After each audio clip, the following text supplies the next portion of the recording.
கள்ளக்குறிச்சி மாவட்டம் பாவளம் கிராமத்தில் முறையான குடிநீர் வழங்காத ஊராட்சி நிர்வாகத்தை கண்டித்து திமுகவின் கூட்டணி கட்சியான மார்க்சிஸ்ட் கம்யூனிஸ்ட் கட்சியினர் பொதுமக்களுடன் இணைந்து சாலை மறியலில் ஈடுபட்டனர். பாவளத்தில் பல நாட்களாக முறையாக குடிநீர் வழங்கவில்லை எனவும் வடிகால் வாய்க்கால்கள் அமைத்து தரவில்லை எனவும் கூறப்படுகிறது. இதுகுறித்து அதிகாரிகளிடம் புகார் அளித்தும் நடவடிக்கை எடுக்கப்படாததால் மக்கள் சாலை மறியலில் ஈடுபட்டனர். கூட்டணி கட்சியினரே போராட்டத்தில் இறங்கும் அளவுக்கு திமுக ஆட்சி நிர்வாகம் அலங்கோலமாக உள்ளதாக விமர்சனம் எழுந்துள்ளது. நாமக்கல் மாவட்டம் பள்ளிப்பாளையத்தில் கனமழை காரணமாக 10க்கும் மேற்பட்ட வீடுகளில் மழைநீர் புகுந்ததால் பொதுமக்கள் அவதியடைந்தனர்.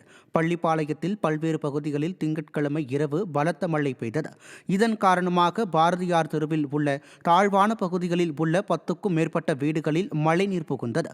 இதேபோல் காவேரி ஆர்எஸ் ரயில்வே சுரங்கப்பாதையில் தேங்கிய மழை நீரால் வாகனங்கள் செல்ல முடியாத நிலை ஏற்பட்டது.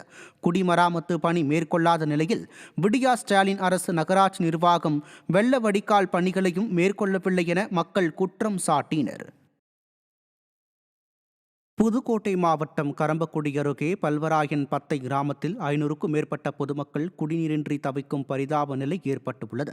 இந்த கிராமத்தில் 60,000 லிட்டர் கொள்ளளவு கொண்ட மேல்நிலை நீர்த்தேக்க தொட்டியை கடந்த 2 வருடங்களுக்கு முன்பு ஊராட்சி நிர்வாகத்தால் இடிக்கப்பட்டுள்ளது. இதனிடையே ஆழ்குழாய் கிணறு இருந்தும் 500க்கும் மேற்பட்ட பொதுமக்கள் குடிநீரின்றி 2 வருடங்களாக தவித்து வருகின்றனர்.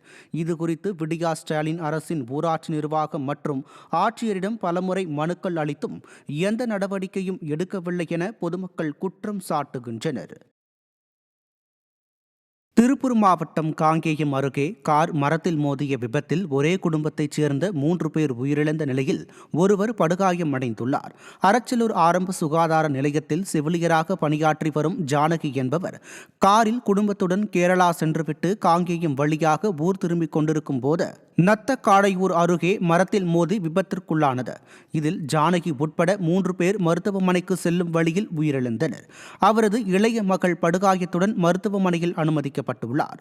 ஒரே குடும்பத்தைச் சேர்ந்த 3 பேர் உயிரிழந்த சம்பவம் சோகத்தை ஏற்படுத்தியுள்ளது.